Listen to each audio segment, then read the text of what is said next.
Under Article 212 of the Philippine Labor Code, employees in the Philippines are generally classified into two broad categories: managerial employees and rank-and-file employees. This classification determines not only the type of work they perform but also their rights, especially in terms of unionization, labor relations, and benefits. Managerial employees are defined as those who are vested with the powers to lay down and execute management policies and/or hire, transfer, suspend, lay off, recall, discharge, assign, or discipline employees. These individuals have authority over personnel decisions and represent the employer's interests in major business decisions. For example, a department head in a manufacturing firm who decides on hiring and sets team performance goals would be considered a managerial employee. On the other hand, rank-and-file employees are those who are not managerial nor supervisory in nature. They perform operational or clerical tasks that follow established procedures and policies, with little to no discretion in company decision-making.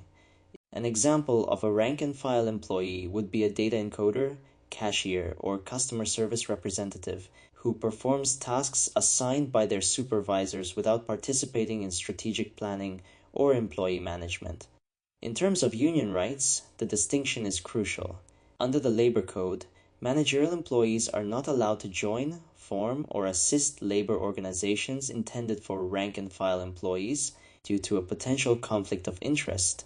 Rank-and-file employees, however, have the full right to organize and form unions to collectively bargain with employers over wages and working conditions. For instance, workers at a BPO company in non-managerial positions can form a union, but their team leader or operations manager cannot be part of it.